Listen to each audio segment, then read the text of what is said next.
अस्सलाम वालेकुम रहमतुल्लाहि बरकातहू। नाउ बच्चों, हमारा लास्ट लेक्चर में जो बात हुई थी वो गैमेटोजेनेसिस की हुई थी।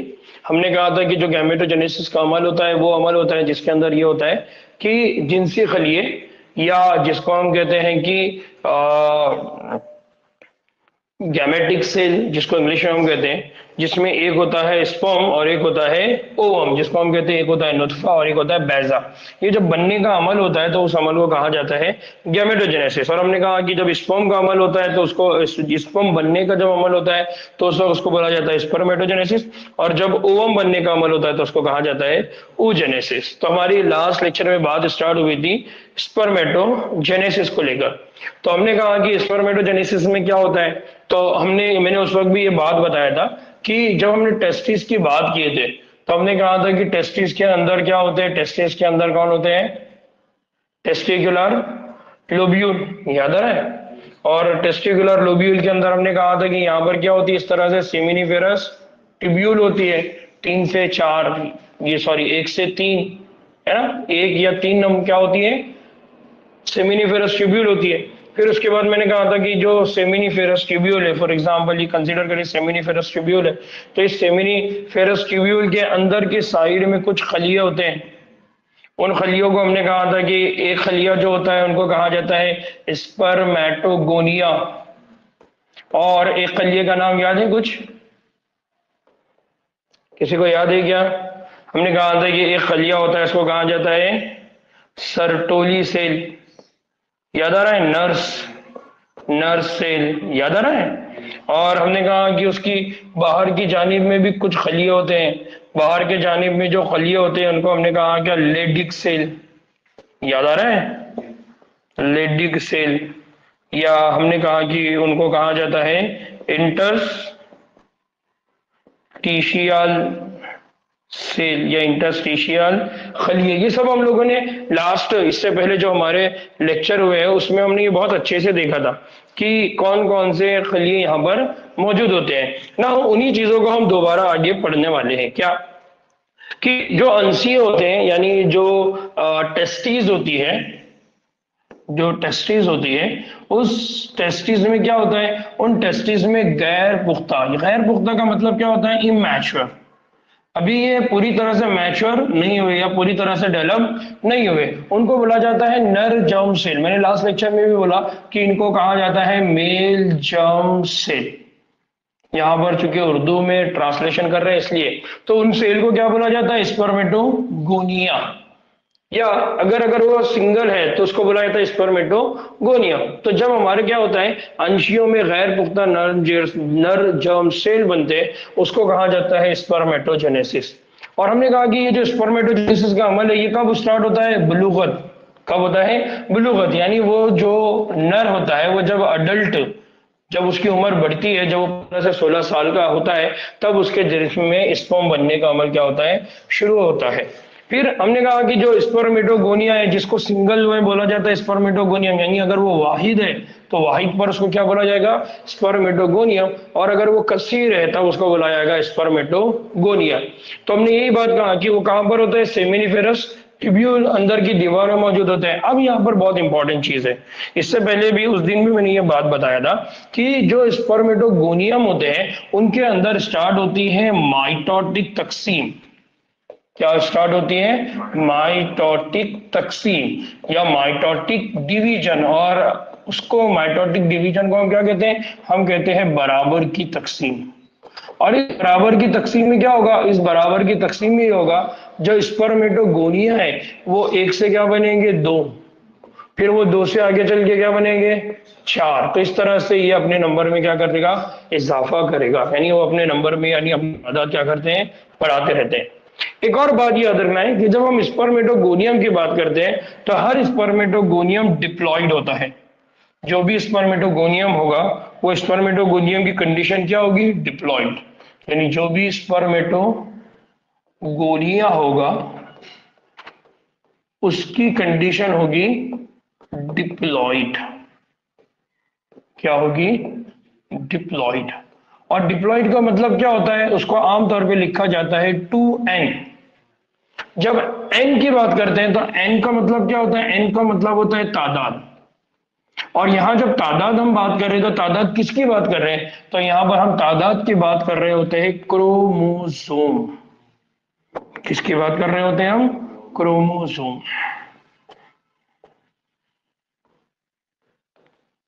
क्रोमोसोम। तो क्रोमोसोम की यहाँ जो तादाद होगी उस बुनियाद पर उनको क्या बोला जाता है? डिप्लॉइड।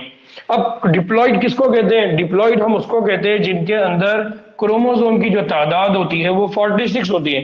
यानी अगर मैं, आप या आप में से किसी का भी खलिया ले, यहाँ से, स्किन से, हाथ से, पाँव से, कहीं से भी एक सेल ले, उस सेल के अंदर कितने नंबर ऑफ क्रोमोसोम है? तो हमारे जिस्म में टोटल नंबर ऑफ क्रोमोसोम कितने रहेंगे? 46। लेकिन अगर इसको जोड़ में बोलना है, पेयर में बोलना है, तो हम कहते हैं 23 जोड़। यानी कितनी जोड़ होती है इसकी? 23 जोड़ होती है। याद रहेगा। तो क्रोमोसोम की अगर नंबर की बात करते हैं स्पर्मेटोगोनिया में, वो कितनी होती है? 46। और उसको लिखा कैसा जाता है? 2n। याद रहेगा। नाउ कुछ स्पर्मेटोगोनिया, यानी अब ये जो हो गए स्पर्मेटोगोनिया के अंदर माइटोटिक डिवीजन हुआ, बराबर की तकसीम हुई है, बराबर की तकसीम होने के बाद फिर बहुत सारे स्पर्मेटोगोनिया बने। तो उनमें से कुछ स्पर्मेटोगोनिया होते हैं, उनको बोला जाता है प्राइमरी स्पर्मेटोसाइट। उनका नाम क्या रख दिया जाता है? Primary spermatocyte. और इनके बाद ये जैसे ही इनका नाम रखा जाता है प्राइमरी स्पर्मेटोसाइट, तो इनमें वक्फे वक्फे से मियोसिस स्टार्ट होता है। वक्फे वक्फे से क्या स्टार्ट होता है? मियोसिस। अब मियोसिस क्या होता है? तो मियोसिस ये जो अमल होता है, इसमें ये होता है कि इसमें जो क्रोमोसोम नंबर है वो कम होते हैं। क्रोमोसोम नंबर कम होने का मतलब क्या है? कि हमने कहा कि अभी टोटल नंबर ऑफ क्रोमोसोम कितने होते हैं? 46। 46 से क्रोमोसोम कम हो जाते हैं और कम होके बन जाते हैं 23। ठीक है। तो इस तरह से हम यहाँ कहते हैं कि पहले कौन था? पहले यहां पर था स्पर्मेटोगोनिया। पहले कौन था? स्पर्मेटोगोनिया। इस स्पर्मेटोगोनिया के अंदर क्या हुआ? इस स्पर्मेटोगोनिया के अंदर जो अमल हुआ उसको हम कहते हैं माइटोसिस। और माइटोसिस होने के बाद ये हुआ कि यहां पर बहुत सारे क्या बने? स्पर्मेटोगोनिया। यहां पर कौन बने? बहुत सारे स्पर्मेटोगोनिया। नाउ इन स्पर्मेटोगोनिया में से कुछ स्पर्मेटोगोनिया है जिनको आगे चल के क्या नाम दिया गया? उनको आगे चल के नाम दिया गया प्राइमरी स्पर्मेटोसाइट। ठीक है ना। अब एक बात याद रखिए कि इनका यानी जो स्पर्मेटोगोनिया था, इनकी कंडीशन क्या थी? 2n। यानी इनके पास क्रोमोसोम कितने थे? 46। इसके पास कितने हो गए? 2n। यानी इनके पास भी क्या होंगे? 46। दोनों में कोई फर्क है क्या? नहीं। फिर इनसे स्पर्मेटोगोनिया से कौन सा सेलेक्ट है? Primary spermatocyte. तो इनके अंदर भी क्रोमोसोम नंबर कितने रहेंगे? 2n। यानी कितने रहेंगे? 46। एग्जाम में ये सवाल पूछा जाता है और बच्चे कंफ्यूज हो जाते हैं। क्यों कंफ्यूज हो जाते हैं? कंफ्यूज इसलिए होते हैं क्योंकि उनको ये बात समझ में नहीं आती है। माइटोसिस का मतलब होता है बराबर की तकसीम। अगर उसके पास 46 है तो उससे बनने वाले खलियों के पास भी 46 ही रहेंगे, क्योंकि तकसीम कैसी हो रही है? बराबर की। ठीक है। अगर मेरे पास 50 थे और वो 50 से अगर मेरे पास 100 हो गए, तो अब मैं जब तकसीम करूंगा तो बराबर की करूंगा। यानी मेरे पास फिर अगेन कितने बचेंगे? 50 ही बचेंगे। और वो जो एक्स्ट्रा 50 आए थे वो मैंने किसको दे दिया? दूसरे को। तो उसके और मेरे पास दोनों के पास पैसे क्या हो गए? बराबर। तो याद रखना है स्पर्मेटोगोनिया के अंदर टोटल नंबर ऑफ क्रोमोसोम कितने होते हैं? 46। उसको क्या बोला जाता है? 2n। और इंग्लिश में उसी के लिए लफ्ज यूज किया जाता है डायप्लॉइड, डिप्लॉइड। तो इस प्राइमरी स्पर्मेटोसाइट में भी कंडीशन हमेशा क्या होती है? डिप्लॉइड। ठीक है ना। अब इसके बाद हमने कहा कि ये जो प्राइमरी स्पर्मेटोसाइट है इसको बहुत अच्छी तरह से समझना है बच्चों। जो प्राइमरी स्पर्मेटोसाइट है इसके अंदर एक अमल स्टार्ट हुआ, उसको बोला जा रहा है मियोसिस। क्या बोला जा रहा है इसको? मियोसिस। इस मियोसिस को बोला जाता है तखफीफी। क्या बोला जाता है इसको? तखफीफी तकसीम। क्या बोला जाता है इसको? तखफीफी तकसीम। तखफीफ करना मतलब, तखफीफ करना मतलब कम करना। तखफीफ करना मतलब कम करना। तो जब जैसे ही यहां पर मियोसिस होगा तो मियोसिस के नतीजे में अब यहां पर जो खलिया बनेगा उस खलिए को बोला जाता है सेकेंडरी सेकेंडरी स्पर्मेटोसाइट, क्या बोला जाता है इसको? Secondary spermatocyte. और चूंकि यह मियोसिस हुआ यानी तख्फीफी तकसीम हुई, कमी हो गई, तो अब इसके बाद जो लिखा जाता है उसको बोला जाता है एन, और एन का मतलब कंडीशन होती है हैप्लॉइड, और हैप्लॉइड का मतलब होता है कि अब इसके पास सिर्फ कितने क्रोमोसोम बचे? 23। तो यहाँ याद रखना है कि इसके अंदर वक्फे वक्फे से कौन सा अमल स्टार्ट होगा? मियोसिस। और एक प्राइमरी स्पर्मेटोसाइट पहली मियोटिक तकसीम में यानी कहां पर जाएगा? तख्फीफी तकसीम। और जैसी तख्फीफी तकसीम होती है तो दो मसावी हैप्लॉइड सेल बनेगी, और जो मसावी जो हैप्लॉइड सेल बन रहा है उसका नाम क्या रखा हुआ है? Secondary spermatocyte. और इन सेकेंडरी स्पर्मेटोसाइट की अगर बात करते हैं तो इनमें सिर्फ कितने क्रोमोसोम नंबर बचेंगे? 23, 23। ठीक है। फिर सेकेंडरी जो स्पर्मेटोसाइट होता है उस सेकेंडरी स्पर्मेटोसाइट से आगे चलकर इसके अंदर एक और अमल होगा, और ये जो अमल होता है इसको बोला जाता है मियोसिस। अगेन इसको भी क्या बोला जाता है? मियोसिस। लेकिन ये मियोसिस कौन सा होता है? 2। इसका मतलब पहले वाला जो हुआ था वो कौन था? मियोसिस 1। दूसरा वाला कौन हुआ? मियोसिस 2। मियोसिस 1 की वजह से जो खलिये बने थे वो खलिये के नंबर कितने थे? वो खलिये के नंबर सिर्फ थे 2। ठीक है। अब सेकेंडरी स्पर्मेटोसाइट से जो खलिये बनेंगे यानी इससे डिवाइड होने के बाद जितने खलिये बनेंगे वो खलिये बनेंगे 4। और इन 4 खलियों के नाम क्या हो गए? इन 4 खलियों के नाम रख दिए जाते हैं स्पर्मेटिड। क्या बोला जाता है इनको? स्पर्मेटिड। और इन स्पर्मेटिड के पास भी जब क्रोमोसोम के नंबर की हम बात कर रहे हैं तो उसको भी बोला जाता है एन। एन मतलब हैप्लॉइड, और हैप्लॉइड का मतलब इनके पास नंबर कितने होंगे क्रोमोसोम के? 23। बहुत आसानी से, ये बहुत बेसिक है स्पर्मेटोजेनेसिस, इससे ज्यादा हार्ड है oogenesis। स्पर्मेटोजेनेसिस अगर आपको आसानी से समझ में आ गया तो oogenesis और आसानी से समझ में आएगा, सिर्फ उसमें थोड़ा सा फर्क है। तो स्पर्मेटोजेनेसिस में क्या हुआ? स्पर्मेटोगोनिया। स्पर्मेटोगोनिया के अंदर कौन सा अमल हुआ? माइटोसिस। माइटोसिस होने के बाद स्पर्मेटोगोनिया बने, लेकिन कुछ का नाम क्या रख दिया? Primary spermatocyte. फिर उनमें मियोसिस 1 हुआ। मियोसिस 1 के बाद क्या बने? Secondary spermatocyte. कितने बने? 2।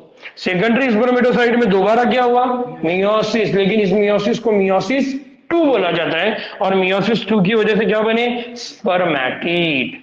तो यहां पर 4 मसावी हैप्लॉइड स्पर्मेटिड बनाए जाते हैं। याद रहेगा। ऑनलाइन वालों में किसी को कोई डाउट है? कोई है ऐसा जिसको बात नहीं समझ में आई?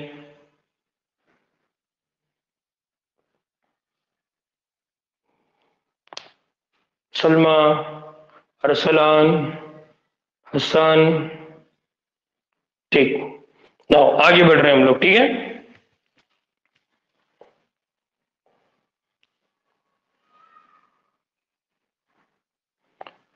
नाउ इसके बाद क्या होता है? नाउ उसके बाद ये हुआ कि हमने कहा कि दूसरी मियोटिक तकसीम हुई और उसकी वजह से क्या बन गए? स्पर्मेटिड। नाउ यहां पर एक सवाल देखिए कि स्पर्मेटिड में क्रोमोसोम की तादाद क्या होगी? कितनी होगी स्पर्मेटिड में क्रोमोसोम की तादाद? 23। बहुत अच्छा। अबू बकर कितनी होगी? 23। बहुत आसान है, सिंपल है। लेकिन हम ऐसा डर जाते कि अरे क्या होगा, नहीं, हमको मालूम है स्पर्मेटिड में कितने होते हैं ना। ना इसके बाद एक अमल होता है। क्या अमल होता है? उस अमल को बोला जाता है स्पर्मियोजेनेसिस। क्या बोला जाता है इसको? स्पर्मियोजेनेसिस। और इस स्पर्मियोजेनेसिस में क्या होता है? इस स्पर्मियोजेनेसिस में यह होता है कि जो स्पर्मेटिड बना था वो स्पर्मेटिड की तब्दीली होती है, और वो तब्दील हो जाता है स्पर्मेटोजोआ। किसमें तब्दील हो जाता है? स्पर्मेटोजोआ। तो स्पर्मेटिड का तब्दीली जब स्पर्मेटोजोआ में होता है तो उस अमल को क्या बोला जाता है? स्पर्मियोजेनेसिस। देखिए 3 अलग अलग लफ्ज आ गए अब, और ये तीनों लफ्ज अक्सर बच्चों को कंफ्यूज करते हैं। पहला लफ्ज क्या है? पहला लफ्ज है स्पर्मेटोजेनेसिस। दूसरा लफ्ज क्या है? स्पर्मियोजेनेसिस। और एक लफ्ज जो अभी थोड़ी देर पहले बना वो था स्पर्मेटिड। ठीक है, ये तीनों लफ्ज अलग अलग है। स्पर्मेटोजेनेसिस अलग है, स्पर्मियोजेनेसिस अलग है, स्पर्मेटिड अलग है। स्पर्मेटोजेनेसिस का मतलब होता है स्पर्म बनने का अमल। स्पर्मियोजेनेसिस का मतलब है स्पर्मेटिड का स्पर्मेटोजोआ में तब्दील होने का अमल। और स्पर्मेटिड कौन है? स्पर्मेटिड सेकेंडरी स्पर्मेटोसाइट से बनने वाला खलिया या सेल, उसका नाम क्या रखा हुआ है? स्पर्मेटिड। इसको आमतौर पे जब हम उसको तारीफ करते हैं तो हम ये कहते हैं गैर पुख्ता, गैर पुख्ता नुतफा, यानी गैर पुख्ता स्पर्म। ठीक है, तो जब तक वो गैर पुख्ता है तब तक उसका नाम क्या है? स्पर्मेटिड। और जैसे वो पुख्ता बनेगा उसका नाम क्या बन जाएगा? स्पर्मेटोजोआ। तो यहां पर हम ये कहते हैं स्पर्मेटिड के एक अमल के जरिए, जिसे हम कहते हैं स्पर्मियोजेनेसिस, कहते हैं स्पर्मेटोजोआ में वो क्या हो जाता है? तब्दील हो जाता है। याद रहेगा। तो स्पर्मेटोजोआ ये कौन सा अमल है? स्पर्मेटोजोआ ये उसका पुख्ता फॉर्म है। ये कौन सा है? पुख्ता। या हम कहेंगे कि ये कौन है? Mature, mature cell. और ये कौन है? इमैच्योर, इमैच्योर, या उसको हम उर्दू में क्या करें? गैर पुख्ता। क्या कहते हैं उसको? गैर पुख्ता। ठीक है ना। अब उससे आगे हम बात कर रहे हैं। उससे आगे हम ये कह रहे हैं कि स्पर्मेटोजेनेसिस के बाद जो स्पर्म होता है, वो स्पर्म का जो सर होता है, यानी उसका जो हेड होता है, वो सर्टोली सेल में धस जाता है। और हमने लास्ट लेक्चर में पढ़ा था, याद आ रहा है ना? क्या पढ़ा था हमने? कि सर्टोली सेल को क्या बोला जाता है? अभी थोड़ी देर पहले बोला हमने।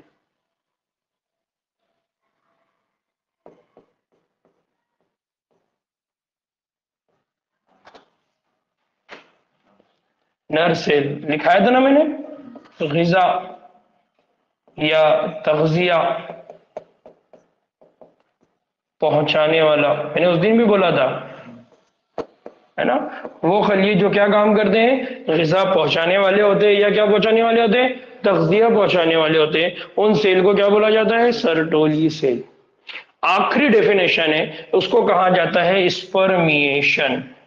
क्या बोला जाता है? स्पर्मिएशन। तो चौथा जो लफ्ज है जिसको अक्सर बच्चे कंफ्यूज होते हैं वो है स्पर्मिएशन। क्या है? स्पर्मिएशन। और 2022 में इस पर सवाल आया है, नीट 2022 में सवाल पूछा गया स्पर्मिएशन के अमल पे।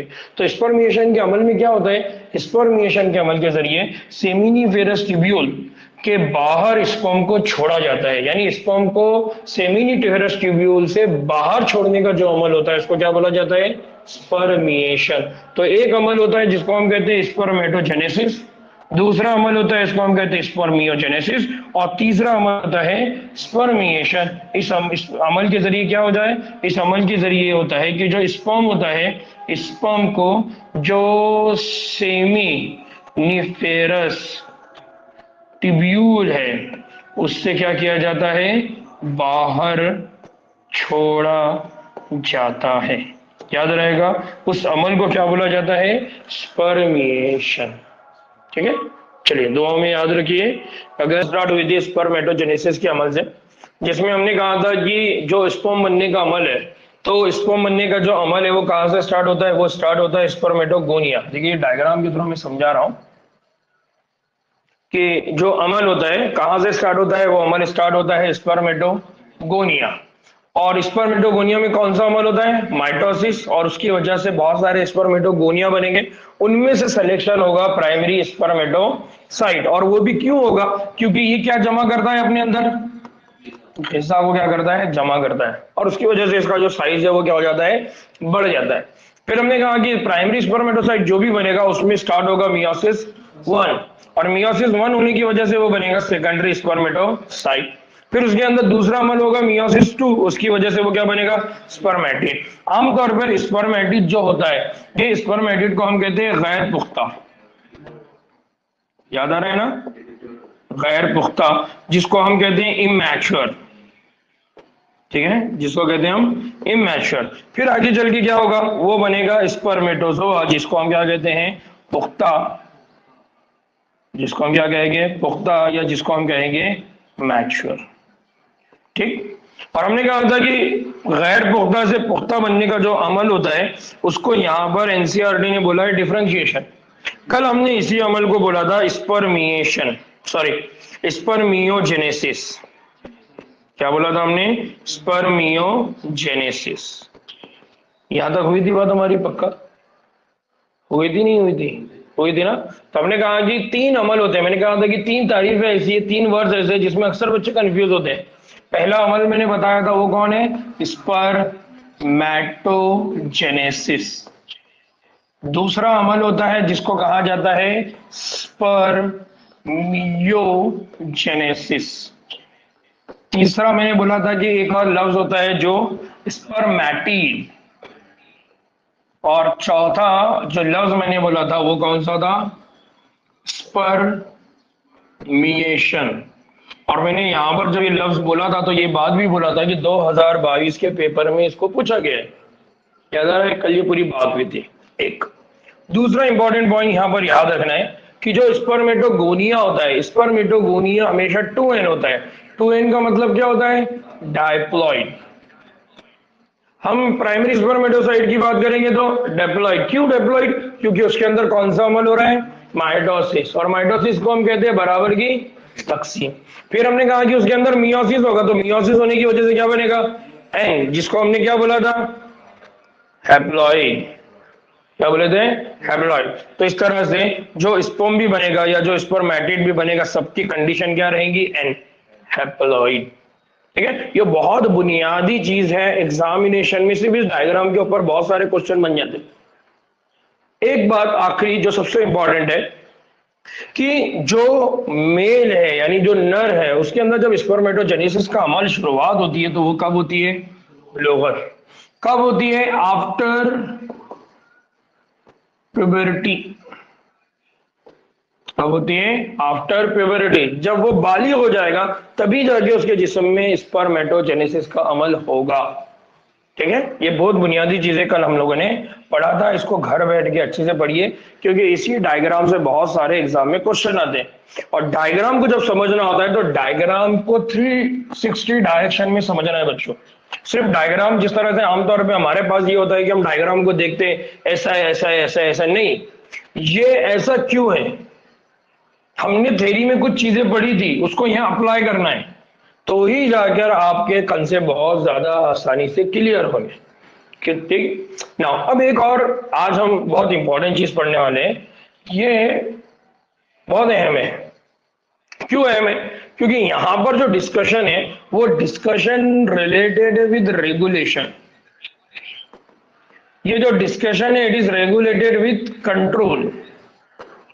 क्यों? क्योंकि यहां पर जो भी कंट्रोल है वो कंट्रोल कहां से स्टार्ट होने वाला है, इसलिए इसको समझना बहुत जरूरी है ना। हम ये कहते हैं कि जो स्पर्मेटोजेनेसिस का अमल है उसको हमने कहा कि वो कब स्टार्ट होगा? सने बलोगत पे, जैसे वो ठीक है प्यूबरिटी एज पे। तो आमतौर पे प्यूबरिटी एज पर होता क्या है? प्यूबरिटी एज पर होता यह है कि जैसे ही कोई प्यूबरिटी एज को पहुंचता है, सने बलोगत पर पहुंचता है, तो उसका जो ब्रेन है उस ब्रेन में एक पार्ट है, उस पार्ट को यहां पर बोला जाता है, ये वाला पार्ट है उसको बोला जाता है हाइपोथैलेमस। क्या बोला जाता है इसको? हाइपोथैलेमस। ये हाइपोथैलेमस क्या करता है? ये हाइपोथैलेमस यहां पर एक हार्मोन रिलीज करता है जिसको बोला जाता है जीएनआरएच। जीएनआरएच क्या है? जीएनआरएच का लॉन्ग फॉर्म होता है गोनाडोट्रोपिन रिलीजिंग हार्मोन। अगर आपको ये रिलीजिंग हार्मोन का मतलब क्या है इसको अगर समझना है तो आप केमिकल कंट्रोल एंड कोऑर्डिनेशन की जो वीडियो है वो वहां पर देख सकते हैं। वहां पर आपको दो बातें समझ में आएगी। दो तरह के हार्मोन का डिस्कशन मैंने पहले किया हुआ है, एक है रिलीजिंग हार्मोन और एक होता है इनहिबिटिंग हार्मोन। रिलीजिंग हार्मोन का मतलब क्या होता है? जो जो इफराज करवाता है, यानी इफराज का मतलब ही क्या होता है? रिलीज, खारिज करवाना। ठीक है, इफराज करवाता है। तो हाइपोथैलेमस क्या करेगा? हाइपोथैलेमस रिलीज करेगा जीएनआरएच। ये जीएनआरएच जाएगा और किसको सिग्नल करेगा? ये जीएनआरएच जाएगा और सिग्नल करेगा पिट्यूटरी ग्लैंड। किसको सिग्नल करेगा? पिट्यूटरी ग्लैंड या पिट्यूटरी ग्लैंड, पिट्यूटरी गुदूद को। जैसे पिट्यूटरी गुदूद को वो सिग्नल करेगा, पिट्यूटरी गुदूद रिलीज करेगा एलएच और क्या रिलीज करेगा, एफएसएच। एलएच का मतलब क्या होता है, एलएच का मतलब होता है लुटिनाइजिंग हार्मोन। कौन सा हार्मोन है, लुटिनाइजिंग हार्मोन। और एफएसएच का मतलब क्या होता है, एफएसएच का मीनिंग होता है फॉलिकल स्टिमुलेटिंग हार्मोन। क्या होता है इसका मतलब, फॉलिकल स्टिमुलेटिंग हार्मोन। ये दोनों हार्मोन कहां पहुंचेंगे, ये दोनों हार्मोन पहुंचेंगे अंशीय। कहां पर पहुंचेंगे, अंशीय, या जिसको हम क्या कहते हैं, टेस्टिस। और जैसे ही टेस्टिस में पहुंचेंगे तो वो टेस्टिस को बोलेगी कि अब उसने क्या काम करना है। अब उसने पहले एलएच की वजह से उसने रिलीज करना है एंड्रोजन, और जो एफएसएच है वो यहाँ पर आ जाएगा, और ये दोनों मिलकर एक काम करवाएंगे। उस काम को हम भी हमने पढ़ा, जिसको क्या कहा जाता है, स्पर्मेटोजेनेसिस। क्या कहा जाता है इसको। तो इस पूरे पैराग्राफ में ये बात लिखी हुई है क्या, कि क्या हुआ, जैसे ही गोनाडोट्रोपिन रिलीजिंग हार्मोन रिलीज हुआ, उसकी वजह से इफराज हुआ, उसके इफराज की वजह से क्या हुआ, या उसके इफराज के गैर मामूली इजाफे की वजह से क्या हुआ, अगर हाइपोथैलेमिक हार्मोन, कौन सा हार्मोन है, हाइपोथैलेमिक हार्मोन, इनको क्या बोला जाता है, हाइपोथैलेमिक हार्मोन। तो जीएनआरएच की जैसी कसरत में इफराज हुआ तो वो जाके किसको सिग्नल करता है, पिट्यूटरी को। उसकी वजह से दो गोनाडोट्रोपिन, जिनका नाम क्या है, एलएच ल्यूटिनाइजिंग हार्मोन, और दूसरे का नाम क्या है, फॉलिकल स्टिमुलेटिंग हार्मोन एफएसएच, इनका क्या होता है, इफराज होता है। इसकी वजह से क्या होता है, जो एलएच है, एलएच जाके सिग्नल करेगा लेडिक सेल। याद आ रहा है, हमने पढ़ा था तीन तरह के सेल होते हैं, दो अंदर होते हैं, दो बाहर होते हैं सेमिनिफेरस ट्यूब्यूल में। अंदर वाले एक है स्पर्मेटोगोनिया, और दूसरा सर्टोली सेल। बार बार भूल जा रहे यार तुम, उसको मैंने बार बार याद भी दिया था और बोला भी था कि सर्टोली सेल को याद रखना, नर्स सेल, ठीक है। तो और बाहर कौन होते हैं, लेडिक सेल, इंटरस्टिशियल सेल। तो उनके ऊपर वो क्या करेगा, सिग्नल करेगा, और उसकी वजह से क्या बनेंगे, एंड्रोजन, ठीक है। फिर बदले में क्या होगा, बदले में एंड्रोजन स्पर्मेटोजेनेसिस के अमल को क्या कर देगा, तेज। तो मैंने यहां लिखा कि एंड्रोजन भी क्या करेगा। इसी तरह से कौन आ गया, एफएसएच। एफएसएच क्या करेगा, सर्टोली सेल को जाके सिग्नल करेगा। नतीजे में ये होगा, सर्टोली सेल भी तैयार हो जाएंगे, और फिर इस तरह से इफराज में क्या होगा, तेजी, जिसकी वजह से अगेन वो कौन सा काम करने वाले हैं।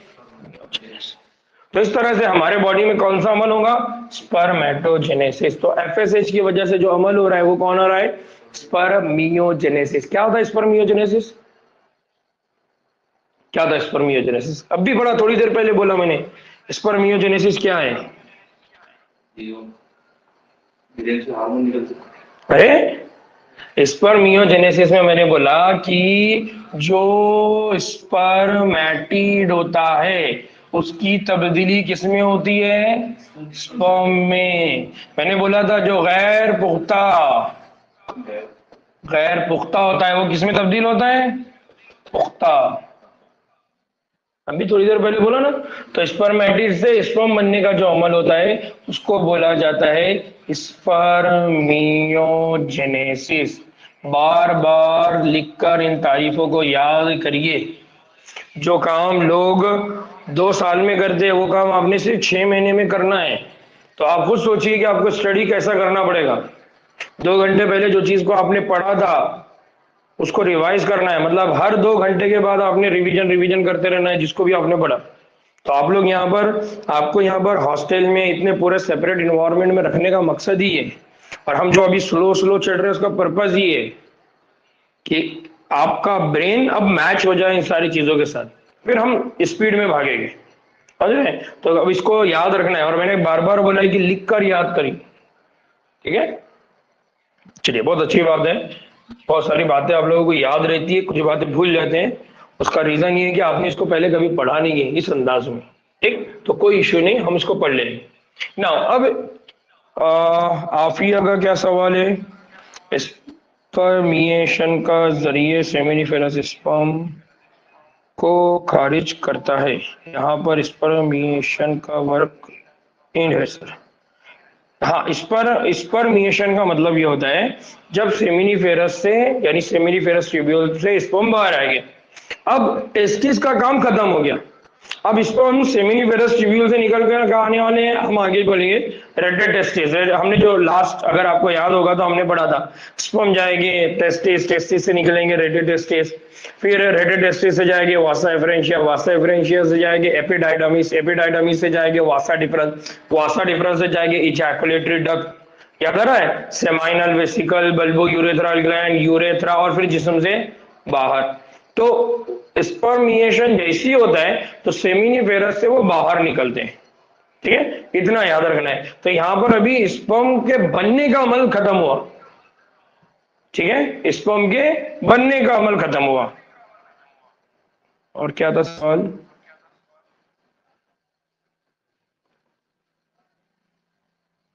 ठीक, सलमा बेटा एमसीक्यूज वगैरह सब मिलने वाले हैं, थोड़ा सा टाइम लगेगा लेकिन इंशाल्लाह वो सब मिलेगा। और किसी के जहन में कोई क्वेश्चन है? आफिया को जवाब मिल गया?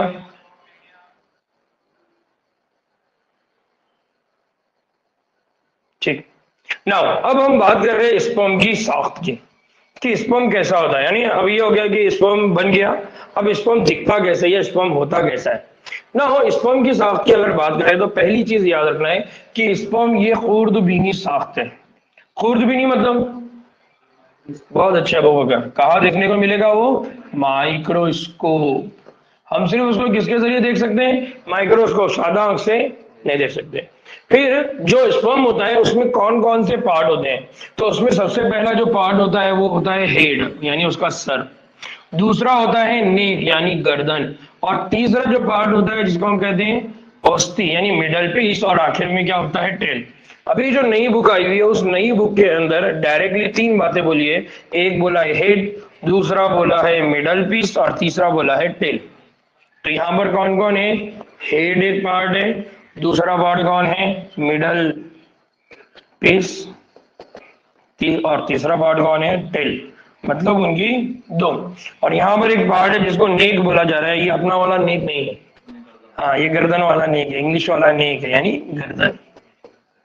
ठीक है, नेकी वाला नहीं। नाउ अब ये जो पूरे का पूरा स्पर्म है, इस पूरे के पूरे स्पर्म पे क्या होती है, तो पूरे के पूरे स्पर्म को एक प्लाज्मा मेम्ब्रेन है, कौन है, प्लाज्मा मेम्ब्रेन है, एक झिल्ली है, उस झिल्ली ने उसको क्या करके रखा होता है, लपेट के रखा होता है।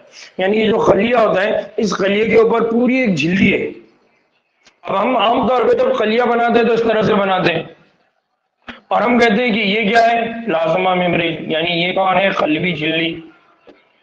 ठीक है, अब हम अगर ये खलिए को इस शक्ल में अगर देख रहे हैं तो हमारे जहन में सवाल आता है कि यार ये इसके ऊपर कौन है, ये जो हेड है, तो हमारे जहन में ये साख और ये साख दो अलग अलग है, लेकिन दोनों भी सेल है, सिर्फ शक्ल में तब्दीली है।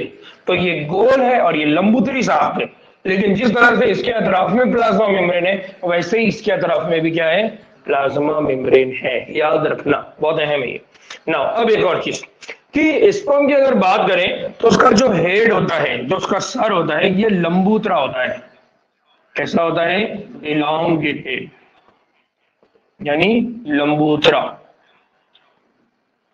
लंबा होता है, पहली चीज। फिर यहां पर ये जो हेड है ये लंबूतरा होने के साथ साथ इस हेड के अंदर जो न्यूक्लियस है वो न्यूक्लियस भी कैसा होता है, लंबा या लंबूतरा होता है। तो बेसिक याद रखना है कि जो स्पर्म होता है उस स्पर्म के हेड में एक लंबा क्या होता है, न्यूक्लियस। फिर अभी हमने थोड़ी देर पहले पढ़ा कि जो न्यूक्लियस है यानी जो स्पर्म है, उस स्पर्म की कंडीशन क्या होती है, हैप्लॉइड, यानी यहाँ पर जो कंडीशन होती है वो कैसी होती है, एन। एन का मतलब है कि यहाँ क्रोमोसोम कितने होंगे, 23। ठीक है, एक। फिर इसका अगला हिस्से की अगर बात करते हैं तो इस हेड रीजन में जो न्यूक्लियस है उसका जो अगला हिस्सा है, अगला का मतलब उससे पहले वाला जो हिस्सा है वो हिस्सा ये वाला, इस वाले हिस्से को बोला जाता है एक्रोसोम। क्या बोला जाता है इसको, एक्रोसोम। ये जो एक्रोसोम है आमतौर पे ये किससे मिलकर बना होता है, ये एक्रोसोम बना हुआ होता है गोल्जी बॉडी। किससे बना होता है, गोल्जी बॉडी। हम आगे चल के पढ़ेंगे, जैसा ये एक खलिया है, इस खलिए के अंदर होता है न्यूक्लियस, इस न्यूक्लियस के तरफ में होता है एंडोप्लाज्मिक रेटिकुलम, और यहाँ पर इस तरह की साख्त होती है। इस साफ्ट को बोला जाता है गोल्जी बॉडी। तो अब ये जो साफ्ट है ये गोल है, ये साफ्ट लंबूत्री है, तो इसमें ये गोल्जी बॉडी कहाँ गया? ये गोल्जी बॉडी कौन से वाली जगह चला गया? हेड। और हेड में भी कहाँ गया? न्यूक्लियस से पहले। अब सवाल ये आता है कि ये एक्रोसोम हेड से पहले क्यों गया? हम आगे चल के बढ़ेंगे कि जो एग है, जो अंडा है, उस अंडे से जाके कौन भिड़ने वाला? स्पर्म। तो जब वो यहाँ जाके भिड़ेगा, यानी जब फर्टिलाइजेशन का अमल होगा, तो इसकी ये जो दीवार है, इस दीवार को तोड़ना है। तो इस दीवार को तोड़ने का काम कौन करेगा? एक्रोसोम।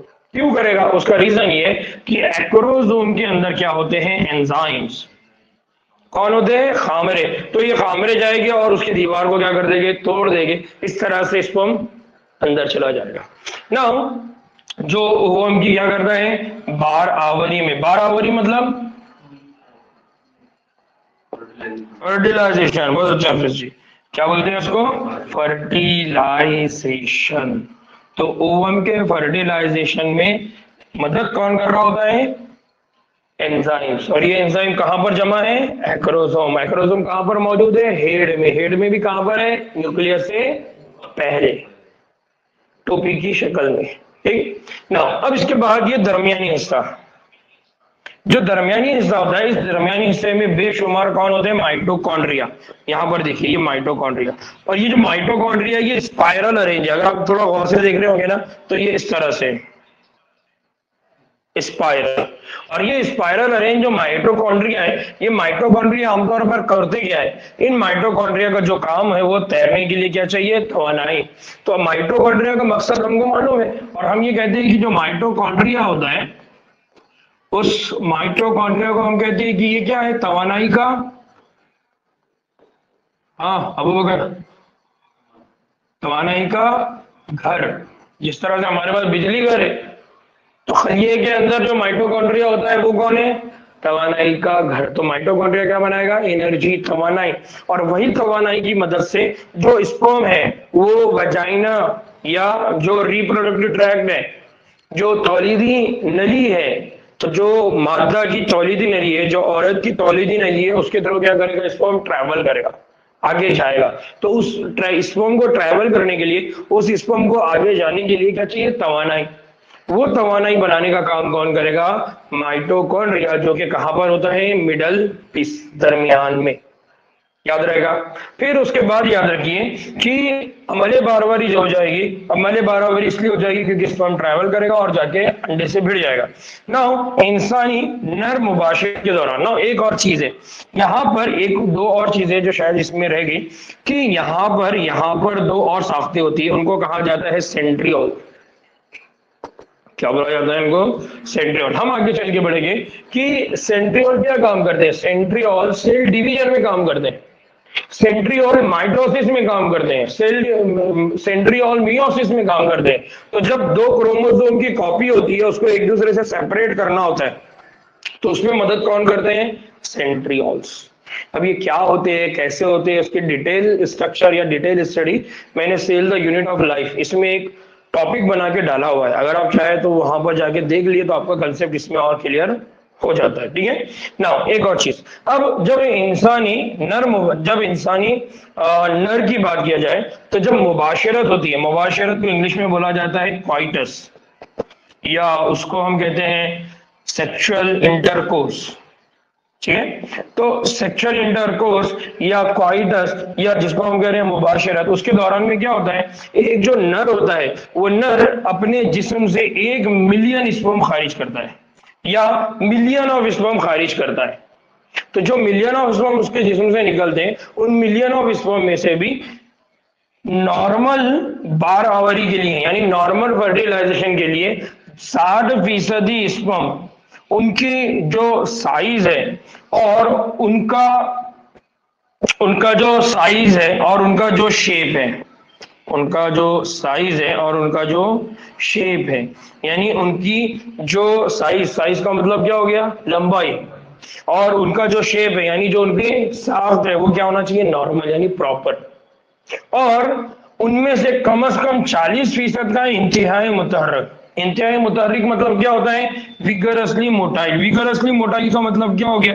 विगरसली मोटाइल का मतलब ये हो गया कि उनकी मूवमेंट, कहां पर मूवमेंट करना है? उसको मूवमेंट करना है वजाइना, वजाइना से जाएगा सर्विक्स, सर्विक्स से जाएगा यूटेरस, यूटेरस से जाएगा एम्प्यूला, वहां जाके उसकी मुलाकात किससे होने वाली है? अंडे से। तो उसके अंदर मूवमेंट करने की उतनी एबिलिटी होना चाहिए।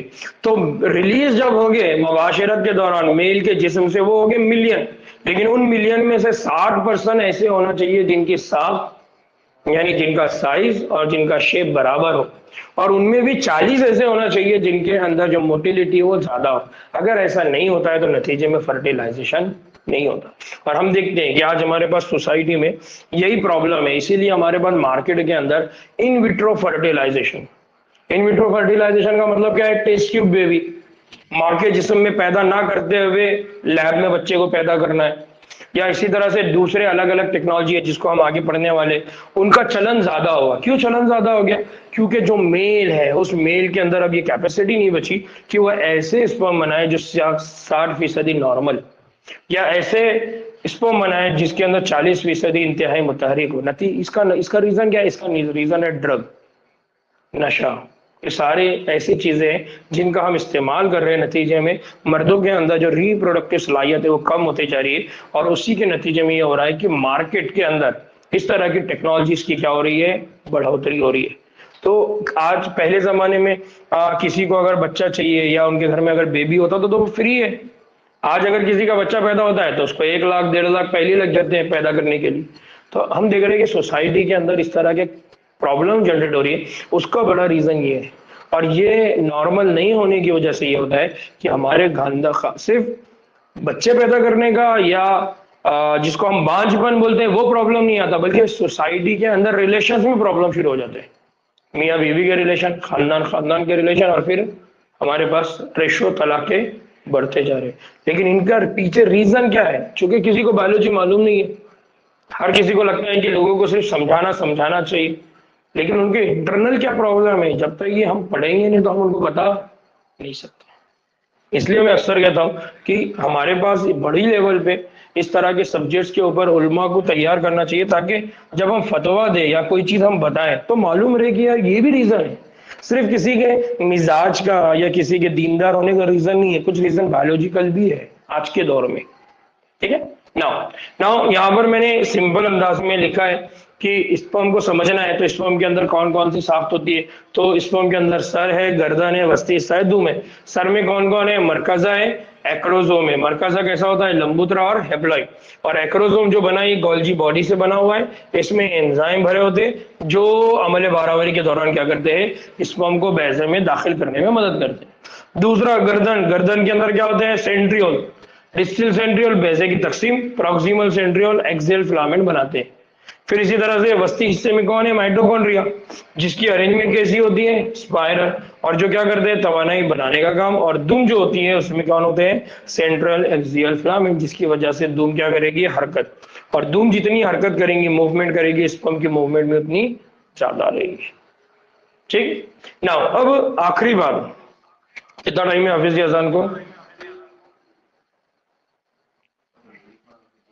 ठीक है, चलिए ये बात हमारी शायद खत्म हो जाएगी। नाउ अगर हम सेमिनिफेरस ट्यूब्यूल, सेमिनिफेरस ट्यूब्यूल से निकलने वाले स्पर्म इजाफी डक्ट के जरिए मुंतकिल किए जाते हैं, जिनको हमने क्या बोला था? जिनको हमने कहा था अस्से सरी डक्ट्स, याद आ रहा है?